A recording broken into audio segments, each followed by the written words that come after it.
but because it's not just kind of like narrowed down into one kind of thing. But I would say Jesus is my main teacher.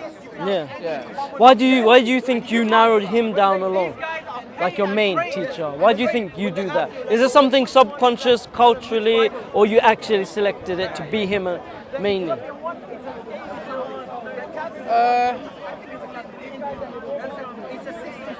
Because where do you even get the information of Jesus? You would have to go to the Gospels.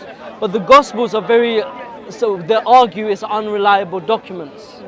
Like the synoptic problem that Matthew and Luke copied from Mark. Yeah, I don't have an issue with it being Changed. Well, not that I don't have an issue with it, but I'm aware of it. Yeah, but then how do you know what you're getting is a historical? I haven't read the Bible for a long time, so. Yeah. What's the reason of that? Because I know there's too many changes in it. So as a Christian reading the Bible, you've distanced yourself because you realize there's too many. I read things like I read other things now, like the Gospel of Thomas and things like that. Gospel of Thomas, yeah. Do you know about the Gospel of Thomas? It's like a sayings gospel, right? Yeah, I know, yeah. And they never believe the Q source document. Do you know about the Q source document? Yeah. They never believe the Q source document, which is the basis of Luke and Matthew, existed, because it was only hypothetical and it was only a sayings document until they found this Gospel of Thomas. And because the Gospel of Thomas is only a sayings document, it gave credence to the idea that the Q Gospel existed. Yeah. And even before these two, the Gospel of Thomas and the Q source, there's something called the common saying source. Yeah. Yeah, but we don't actually have much about that.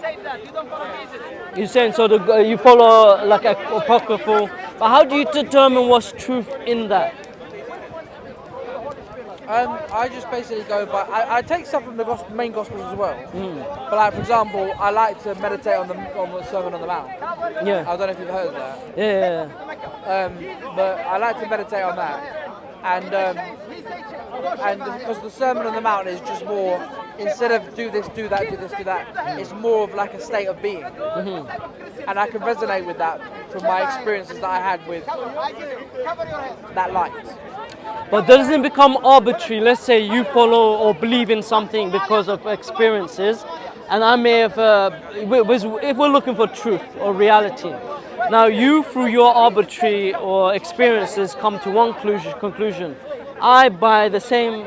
I've had this argument before. I'm not going into it again. This is why I don't want to talk about it. Oh, okay. Okay. What about Islam? What makes you say no to Islam? Do you have a position on this, or? Because I don't believe in hell. You don't believe in hell? So what do you believe in? As in that people will just go to heaven? No, I believe everybody has to go through a cleansing process. Depending on what you've done, the cleansing process will be longer. But I believe that after the cleansing process, everybody will go back. Where do you get this cleansing process from? Like, where do you get this idea from? I think I got it from Kabbalah. Okay, so but I suppose what I'm saying is, what standard are you using to select this theology from that, or this aspect of theology from this, and this aspect of theology from that? Like the Gospel of Thomas, I take this idea. Kabbalah, I take this idea. Yeah. What's the standard you're using to say that I'll take this, I'll take that? It sounds like pick and mix almost. Could it not be? Are you not in fear of falling into that pick and mix and creating your own theology? No, I'm not creating my own theology because I just say, all I say is, instead of thinking things in your mind, coming up with ideas and concepts in your head about things, be led by that love in your heart, which is from God. Okay, but there's like a vague kind of thing. Like love leads people to many places, right? Different persons go to different places. So again, what's the standard? Because it becomes arbitrary. What's in your heart in terms of love differs from what's in the next person's heart because of love. So I don't mean my love. I don't mean my love. No, you know. I mean the love of God that. Yeah, I know that. No, yeah. Hopefully. That's what I'm saying. The mystics of every faith will all come to the same conclusion What's about that? divine love and oneness. And what's that? that everything is in divine order. Yeah. The only thing that's stopping us from reaching our potential is that we've come into a world where it seems like everything's separate. So it's our minds telling us that we're separate when we're not. Separate from God or each other. From God and each other. But the reality is everything's connected. And the only thing that really matters is pure consciousness, pure love from the divine. So God created you just for pure love, is what I'm understanding. For pure love and a relationship with Him. How do you have a relationship with Him? You surrender and allow God to allow God to work with you. But then isn't it surrendering to your desires, how you think things should be? No, it's not. If I relied on my desires, or anybody relied on their desires, we'd be off doing weird shit. That's what I'm saying, it's arbitrary. So it's like when you have theology and you're coming from yourself, what suits you or what resonates with you. I'll take this from Buddhism, I'll take this from Christianity, I'll take this from Islam. You conjure up your own kind of theology. I'm not. Like, what is the standard you're using to say this is right and that's wrong? You should be able to tell what is love and what is love, meaning what is truth. But what is the meaning of love? Let's start with that then. Love is not just a feeling. Okay. Love is a state of being. Love is your true essence. Okay. What is this? And said, you know what I mean? These are very vague, almost, terms we're using. It's your essence. What's essence? What is your essence? What is my essence? Love. But that's circular. Love is your essence. Essence is your love. You know what I'm saying? When we're saying things, but it seems like we're not examining them properly. And this is one of the problems, obviously, when you're like picking from here, picking in here. There's no critical analysis. It's simple, it's pure unconditional love. But what is that? What do you mean, what is it? As in, what is pure unconditional love? Yeah, you're right. You see? God put that, you're saying, in your heart. But it differs from every single person. And how does love guide you to truth? Because love is true. It can guide you to good family, maybe good people, or a hobby. Love is true. But truth is more. 1 + 1 = 2. Love can't determine that. Right? I'm not on about that kind of stuff. No, but that's the truth, isn't it? But we do things out of love. Well, we're supposed to anyway. Yeah, but we do things for other reasons as well, not just love. That's why the truth is one of the things. Okay, but for example, I'm not theology. about things in this world that human beings have created. No, that's fine. Theology. I'm talking about theology or belief systems. Yeah? To use a sentence that we're guided by God only by love, and to be able to pick and choose from different theologies, it doesn't really guide us. It's a pick and mix. What I'm saying is that there must be some kind of standard or determining factor that leads us to the truth. Yeah, having that love in your heart. Having that love and truth in your heart. If you have that, that's pure emptiness, pure. Okay, how did love move you from a Trinitarian to a Unitarian, for example?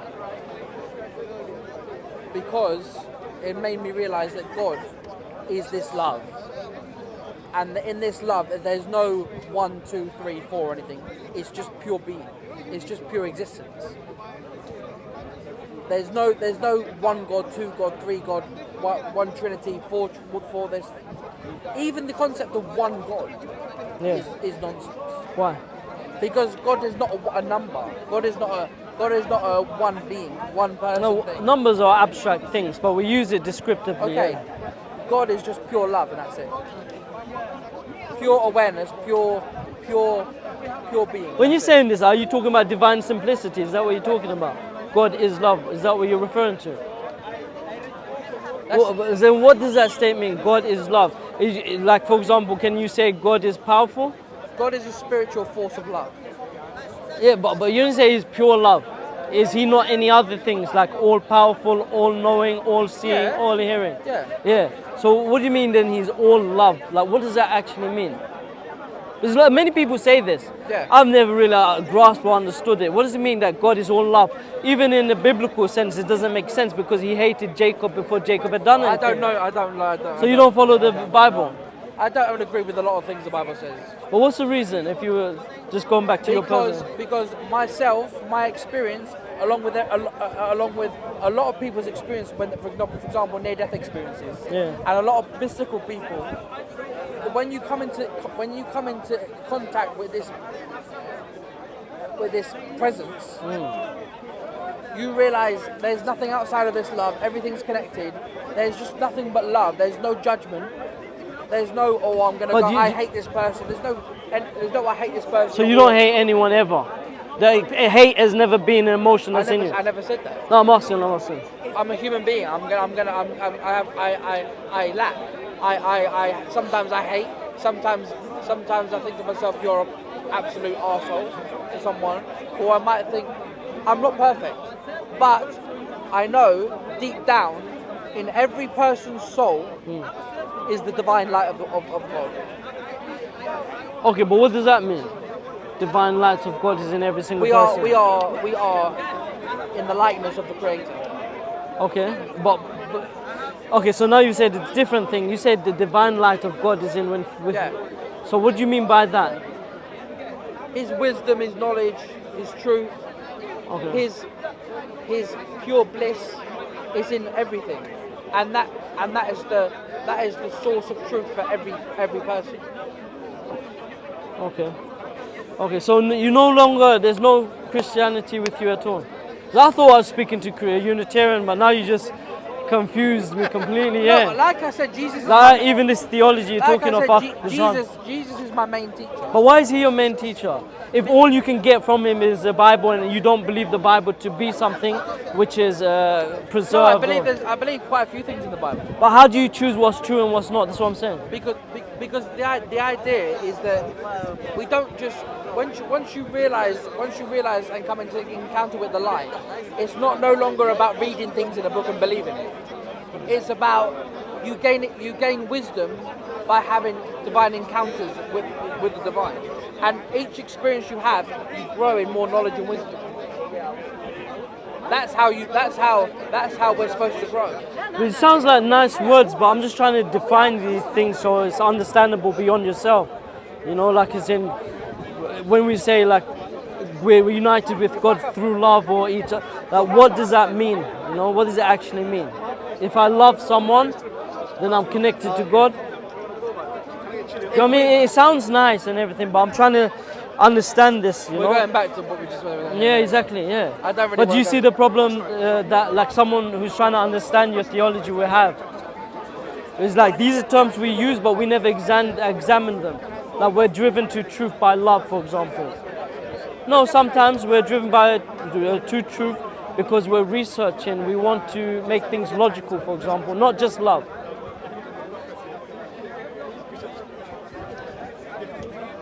Our own understanding of how we kind of live day-to-day basis as human beings is nothing compared to how we're supposed to live.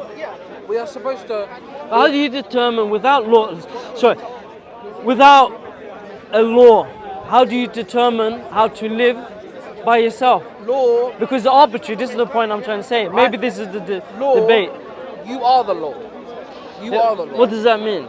That's what I'm saying. You are arbitrary. You make up your law. I make up my law. No. If you're free, you will live by the light of love that is inside of you. And but this differs in each person, so it goes back to being arbitrary again. No. If you're really open to the truth, it doesn't. Which, like I said, forget the mainstream people of each religion. Forget the what do you call them? The fundamentalists in each religion. Forget the fundamentalists in each religion. I'm on about the mystics who are seeking after truth and who actually gain wisdom. I'm on about that. They will all say the same thing as what I'm saying. Light and love is within each person and is each person. Pure consciousness, pure awareness, pure being. But light is different from human beings. No, that's your essence. Our essence is light. Yeah. What is essence? Essence is just your pure. We have as essence, we have attributes and everything, yeah. But essence doesn't exist by itself. nor those attributes. It doesn't exist by itself. So when you say light is our essence, what does that mean? That light is God. Do you see what I'm trying to That say? light When I'm is trying to God. define these things, yeah, I'm having a hard time to grasp that in my mind, or I even don't blame verbally. you because Islam doesn't teach you anything. Well, it does actually. It does. But I'm just trying to. I'm not trying to be a tech. I'm just trying to understand your point. In Islam, we know that we're made to worship. This is the purpose of our being, and there is heaven and hell afterwards. No, there isn't. No, we believe that in okay, Islam. okay, Yeah. So we don't have that dilemma that we have. We believe God is just, and hence we have heaven and hell. You be good, you go to heaven. You're not good, you don't go to heaven. Yeah. So we don't. And we say we are humans. We sin. Kullu bani Adam khata. You know, every single child of Adam, he makes sins, but the best of them are the ones who return to God. So we're composed of many things: love. We got hatred in us. We got happiness with us, sadness, all of this stuff. So it's not. Islam doesn't fail in answering these questions. Yeah. We know who we are as humans. We're flesh. We're bone. Islam tells us this. We're made of also passions, like I mentioned, jealousy, hatred, all of this stuff. And We're these very stuff you're- complex stuff. These stuff And- you're talking about, yeah. we're supposed to die to. This is what you're supposed to die to, because we're supposed to put on the higher consciousness, the higher nature of God. We're supposed to get rid of these desires and passion. Well, love is a passion. So if you're saying now get rid I'm of not on it, about human love. We need to get rid of that human love as well. We need to put on the divine love of God. but how do you know that's divine love of God? What do you mean? How do I know? How do you know what you're talking about or what you think is in you, yeah, is a divine love of God, not divine love of yourself? It might be your love or desire for a thing. How do you discern that this is not my love, it's God's love? Because ultimately we come from that source. Therefore, when we come into contact with it, we know straight away what it is. We know straight away. It's not something foreign to us. So we will know straight away what we will feel like we're at home when we come into contact with this light. So you feel like you've come in contact with God's love. Yeah. So, but then why do you still like hate or think this person is such and this if you've come in contact with God's love? I'm not saying I hate people. No, I'm not saying you are, but there are times where you hate. You mentioned before that, of course, sometimes I think this person is like X, Y, Z. Yeah. Yeah. But if you come in with divine love, why does that still exist in you? Because that love needs to be slowly built up in you.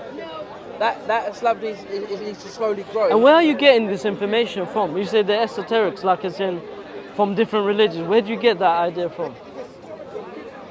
Like we can determine what's truth because of love. What type of love? The love of God. Where do you get this information from? Through the experience I had with the divine, and also I think. So it was the experience that you got informed of this. Yeah, it's something that needs to slowly grow in you. So couldn't a shaman say the same thing? Like he went through experience.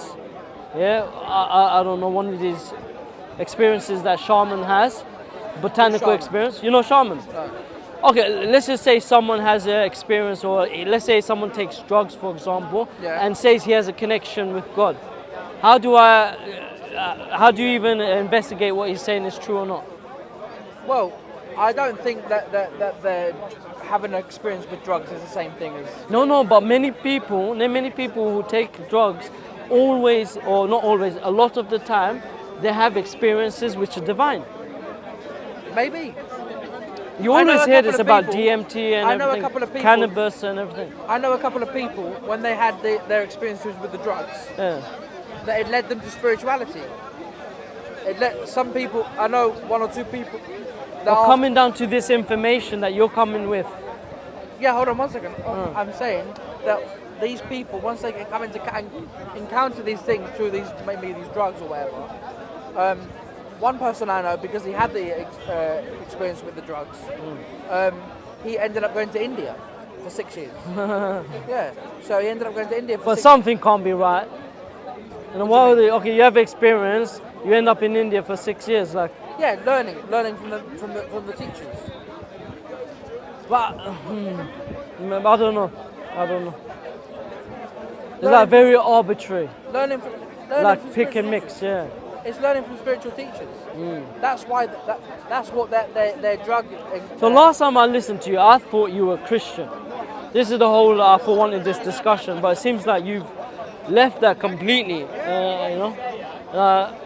Just listening to you, it's like I've got a different person completely. I must, by the way, I must say, when I had my encounter with the light, I did see Jesus. Yeah. I did see him. Yeah. So But how do you know it's Jesus? This one saying all of these things, like you have to question yourself, right? How do you know it's Jesus? How do you know it's not the devil? How do you know it's just an illusion? A natural high or something? Because like I said, one thing the devil cannot do to you Yeah? is give you the experience of what the Bible calls the fruits of the Spirit. So that's a biblical teaching you take. Yeah, I told you I take things from the Bible. Yeah, but how do you determine that is true? From me encountering it. Well, then it's a bit circular, isn't it?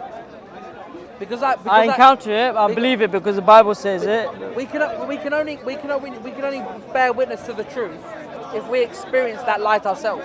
Anyway, last time I thought you were very like the idea of Islam. You were close to the idea of Islam because you believed in one God. You still believe in one God? Like I said, there's no one God, two gods, three gods. There's just pure. It's a spiritual force of love. That's what it is. But why do you define it only as love? This is what I'm trying to say. Why only because love? in that love, everything comes out. Truth, Truth, knowledge, knowledge, wisdom. No, but it doesn't. That doesn't It make does. any sense. It does. Attributes are different from each other. Not, for example, the attribute of justice or mercy or all It of this. comes out of that love. No. Not all of it comes do you out. know? Strength. How do How you does know? strength come from love? Of course it does. These are just attributes, and they're all different. For example, the Bible says. The Bible says. I'm not a Christian. Okay, the Bible says the joy of the Lord Yeah. is my strength. Okay. Now, why are we going to But joy? there's joy, and there's strength. Where's the love? This is the point I'm saying. If you say all these attributes here, which are different, come from love, where do you get this? They all come from the essence of love. Okay, anyway, so you believe in God, yeah? Yeah. Yeah, you don't say one or two, this and that, but ultimately it sounds like you're saying one. It sounds like you're saying one. Yeah, Well, you it's just, up to you, you're not saying two, are you? No. You're not saying three. No. You're not saying more than three. No. So it sounds like you're saying one, whether you say it or not. Okay, But love is not one. Is it? but you believe this. Love is not one. But Love yeah, is not numbers. well, love is different to God. No, it's not. So when you love someone, that is God. No, I told you, our human kind of love Is different from the is divine nothing love. compared to the divine love. Yeah. Our human love is a tiny little ant compared to what. So God when you have love in your heart, God's divine one, I have God's divine one. That's the same God? if we have God's divine love, Yeah. it's the same. Yeah, so this is what I'm saying. You reduce God as a creator who created you, who's merciful, all that, to a feeling you have in your heart. No, it's not. I told Is you. he a creator? But you haven't been listening. I have been No, listening. you haven't, because if you've been listening, you wouldn't have just said, "I've reduced God to a feeling." You just say God is love. Love is a feeling, right? Look, not the human love. You're on about human love. Okay, well, explain to me what is this divine love? The divine love is pure awareness. Is it a feeling? Pure awareness, pure consciousness, pure being. Okay. Just being. You know, being. Yeah. Just pure being, and that in that being, everything comes out. Everything comes out of it. Life, love, truth, wisdom, knowledge, everything. Everything comes out of that. But divine explain. being. I know you're saying it, but explain. It seems like we're going round and round in this. Well, that's because you're taking me round in circles. Okay. So anyway, yeah, I thought you were Unitarian. I have to probably close it there. Then it seems like you completely different. No, I So wouldn't say I'm a Unitarian, because that means that's still putting labels on. Yeah. You're still putting labels on things. Yeah, I don't want to put labels on. So maybe next time, and I think we've spoken so much, just trying to figure out what is. Maybe next time we'll speak about Islam. What is you have that you say no to Islam? Yeah. All right. All right, Chris. Yes, sir.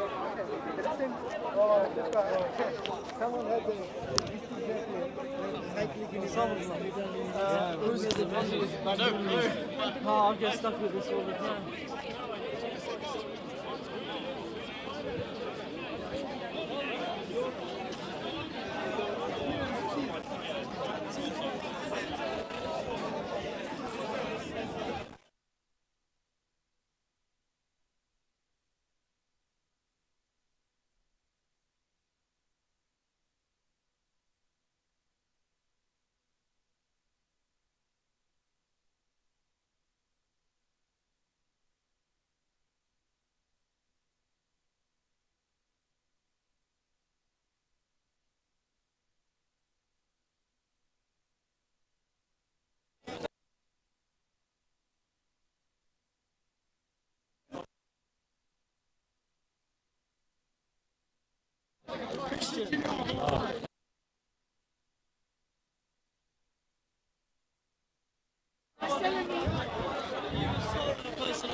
Oh, Chris. He's not Unitarian. You all set me up. Speaking at least I can speak about Christianity.